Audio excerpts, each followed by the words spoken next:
नहीं सकते, तो इसके मन में आपके मन में इसके लिए अनेकों अनेक उत्तर कौन सकते हैं। ऐसा ही एक प्रश्न आजादी से पूर्व इस देश की कक्षा में पूछा गया। वहां के विद्यार्थियों के मन में भी इसके अनेकों अनेक उत्तर कौंधने लगे। कोई कहता कि हम आकाश को देख तो सकते हैं मगर छू नहीं सकते, कोई चंद्रमा, कोई सूर्य, तो कोई कुछ और कहता। परंतु उसी कक्षा के कोने में बैठा हुआ एक विद्यार्थी अपना मासूम सा चेहरा लेकर खड़ा होता है और वहां पर रखे हुए घड़े के पास जाकर खड़ा हो जाता है और कहता है कि यदि मैं प्यास से तड़पता भी हूं, उस तड़प की वजह से यदि मैं मर भी जाऊं, तब भी मैं इस घड़े को केवल देख सकता हूं, छू नहीं सकता, क्योंकि मैं एक अछूत बालक हूं। वह अछूत बालक, वह मासूम सा चेहरा लेकर खड़ा हुआ विद्यार्थी और कोई नहीं, अपितु शिका, संगठित हुआ आणि संघर्ष करा का मंत्र देने वाले भारतीय संविधान के निर्माता तथा इंडिया दैट इज भारत कहकर भारत राष्ट्र के निर्माण की घोषणा करने वाले डॉक्टर बाबा साहेब अम्बेडकर ही थे तथा आज उन्हीं पर आधारित विषय पर बोलने के लिए आपके समक्ष उपस्थित हूं। नमस्कार, मैं कोड क्रमांक 25 आपके समक्ष विषय प्रस्तुत करने जा रहा हूं, भारत राष्ट्राची निर्मिती आणि डॉक्टर बाबासाहेब आंबेडकर। विषय में प्रवेश करने से पूर्व राष्ट्र की अवधारणा को समझ लेना अत्यंत अनिवार्य हो जाता है। वस्तुतः संप्रभुता, सरकार, जनसंख्या, भूभाग, इन सारे तत्वों के सम्मेलन के माध्यम से ही राष्ट्र तत्व का निर्माण होता है, जिसके लिए भौतिक राष्ट्र के निर्माण के लिए तो देश के अनेक महापुरुषों के साथ साथ में बाबा साहेब का भी अपना एक विशिष्ट योगदान था। लेकिन मुझे देश के भौतिक निर्माण से बढ़कर देश के वैचारिक निर्माण का महत्व दिखाई देता है, जिसके लिए बाबा साहेब अम्बेडकर यहाँ की संप्रभुता को स्पष्ट करने के लिए भारतीय संविधान जैसी संहिता हमें प्रदान करते हैं।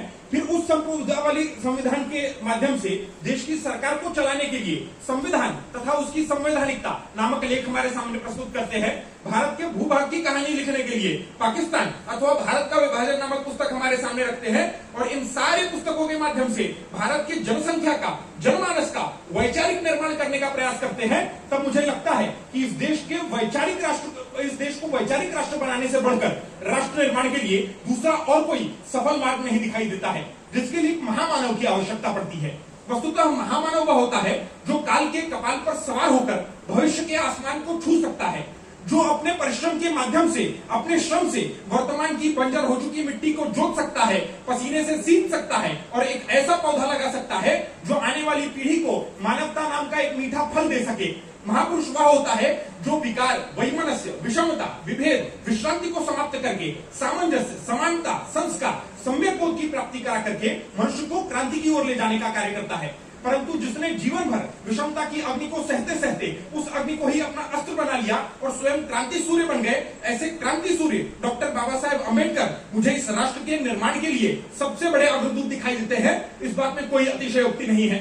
बाबा साहेब अम्बेडकर के राष्ट्र निर्माण की भूमिका को समझने के लिए उनकी दृष्टि में राष्ट्र को समझ लेना भी अत्यंत आवश्यक हो जाता है।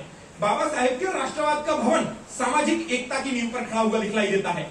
वे जहां जहां तत्कालीन राष्ट्रवाद और स्वतंत्रता की जल्दबाजी का विरोध करते हुए दिखाई देते हैं, वहां मुझे उनका दूरगामी दृष्टिकोण दिखाई देता है।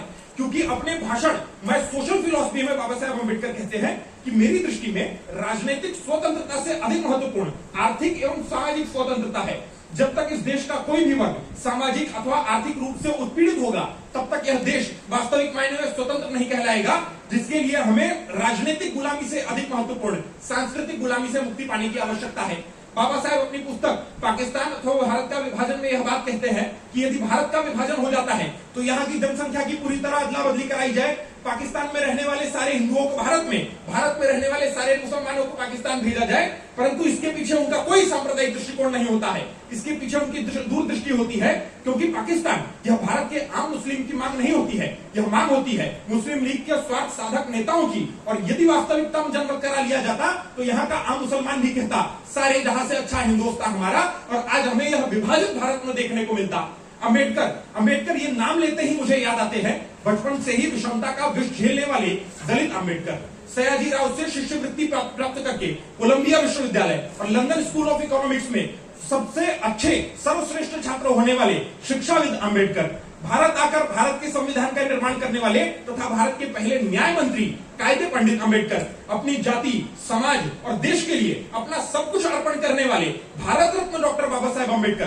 परंतु अम्बेडकर के इन व्यक्तित्वों के पीछे कहीं कहीं छिप जाया करते हैं समता, मूक नायक, बहिष्कृत भारत जैसे पत्रिकाओं के संपादक अम्बेडकर, कोलंबिया विश्वविद्यालय में पढ़ाई जाने वाली वेटिंग फॉर अ वीजा नामक आत्मकथा लिखने वाले साहित्यकार अम्बेडकर, सिद्धार्थ मिलिंद महाविद्यालय की स्थापना करने वाले तथा सेडनेहम कॉलेज में पढ़ाने वाले अध्यापक Ambedkar, finance of British India and east India company और प्रॉब्लम ऑफ रूपी लिखने वाले अर्थशास्त्री अंबेडकर। परंतु अपने इस बहुआयामी व्यक्तित्व का उपयोग अंबेडकर विश्व के किसी भी कोने में रहकर अपने जीवन को सुखमय बनाने के लिए कर सकते थे, परंतु उन्होंने मार्ग अपनाया बहिष्कृत भारत को परिष्कृत बनाने का। क्योंकि इसी बहिष्कृत भारत की एक छवि देखना हो तो एक प्रश्न आता है कि कौन जाति हो भाई? उत्तर आता है दलित हो साहब। नहीं, किसमें आते हो? आपकी गाली में आते हैं, गंदी नाली में आते हैं और अलग की हुई थाली में आते हैं। ऐसी परिस्थिति से उस दलित को निकालकर उस प्रश्नकर्ता तथा कथित साहब की बराबरी पर खड़ा करने वाली कोई सीढ़ी है तो वह सीढ़ी है अंबेडकर। अबला जीवन हाय तुम्हारी यही कहानी कहने वाले लोगों से यह कहानी ही हटा करके अबला को सबला होने का आभास कराने वाले तथा मैं किसी भी देश की उन्नति का मायना उस देश में महिलाओं की कितनी उन्नति हुई है इसके माध्यम से नापता हूं, यह कहने वाले समानता के अग्रदूत के रूप में मुझे बाबा साहेब अंबेडकर दिखलाई देते हैं। महोदय, आज के परिस्थिति में यदि देखा जाए तो यदि बाबा साहेब के रहते हुए भी हिंदू कोड बिल, यूसीसी और शिक्षा का मौलिक अधिकार लोगों को प्राप्त नहीं हो सका, तत्पश्चात भी इससे केवल यही स्पष्ट होता है कि बाबा साहेब के राष्ट्र निर्माण का कार्यकाल कोई 1891 से लेकर 1956 तक सीमित नहीं था। अभी तो जब तक यह वर्तमान भारत राष्ट्र बना रहेगा तब तक बाबा साहेब के राष्ट्र निर्माण की भूमिका हमें नजर आती रहेगी। क्योंकि नोबेल पुरस्कार प्राप्त करते हुए अमर्त्य सेन के अर्थशास्त्र में, दिल्ली में किसान आंदोलन करते हुए किसानों के धैर्य में, एसएससी के विरोध में खड़े हुए शिक्षकों और विद्यार्थियों की बगावत में तथा आज इस मंच पर खड़े होकर दिए गए भाषणों में मुझे अंबेडकर ही जीवित होते हुए दिखलाई देते हैं और आप सब भी अपने भीतर का अंबेडकर जीवित रखेंगे, केवल यही अपेक्षा करता हूं। बहुत बहुत धन्यवाद।